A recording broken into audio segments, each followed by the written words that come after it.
My story is an old one, but it ended with the 22nd of October 2023 in the war. When my family were sleeping in their home at 4 a.m. when Israel bombed my home and killed my family. In my home there was my father, my 2 brothers, my 3 sisters, and 14 of my nieces and nephews, actually 15 of my nieces and nephews. All of them were killed except for one nephew. His name is Omar, and he's 3 years old. He was injured, and he was retrieved from under the rubble. And Omar is only 3 years old. I always think of Omar. Omar lost his father. Omar lost his grandparents. Omar lost 4 of his uncles, 3 of his aunts, and 14 of his cousins. And he was injured himself.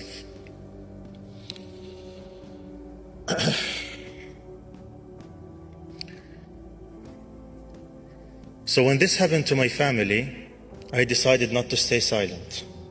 I decided to challenge the Western media and how they talk about the Palestinian people. Because I know the theme of today is about the fall of the empires. And I believe that the biggest empire that have been subjecting the Palestinian people to humiliation and subjugation and oppression is the empire of the Israeli propaganda and media. So I decided to talk about my family and to post about them. And I wrote about them. And I posted about them day and night until people get to know my story, get to know my family. And there, where the Western media came, they started calling me every now and then to have me interviewed by one of their anchors. And unfortunately, their interviews were more humiliating and descending than I ever could imagine. I'll give you an example. In one of the interviews, I told one of the anchors, the hosts, that I lost 21 family members, including 14 kids, my nieces and nephews. And he told me they're just collateral damage. It's okay. Another person, another anchor, told me that Hamas killed my family. Well, I know who killed my family. Another one asked me if my brothers and sisters were close to me.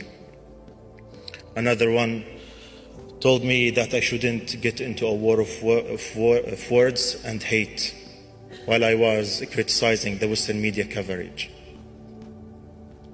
One of them told me that the international law doesn't matter. They don't care about the international law because the international law says the occupation is wrong.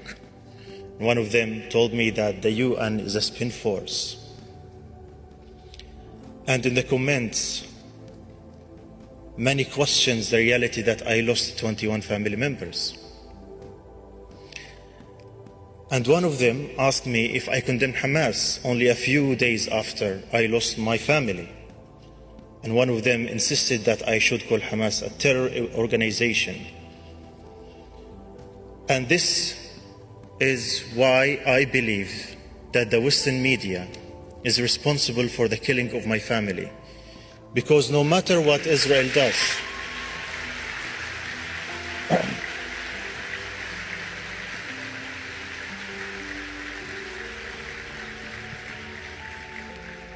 because no matter what Israel does over the past 75 years, no matter what Israel does, it is always their actions are justified by the Western media.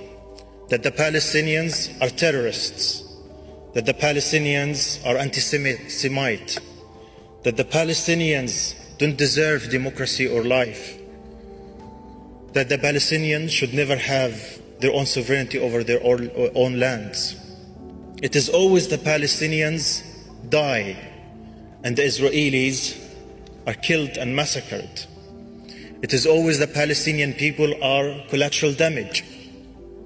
It is always the Palestinian innocent, the children don't matter because they're not white. And that's why I will not forgive the Western media. I will never forgive the Western media. And I believe us, the Palestinians, we have been defying the Western media for a long time, and now we are using social media to defy the narrative of the Western media, and we are making a huge success.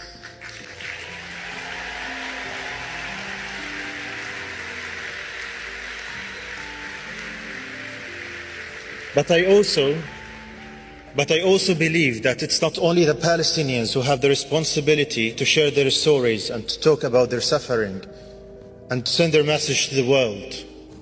I believe it is you, the people who live in the UK and America and the free world.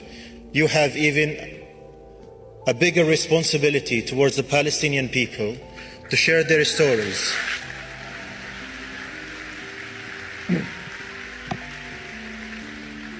And allow me to be harsh with you a little bit. We will not forgive you if you do not tell our stories and convey our message. We will never.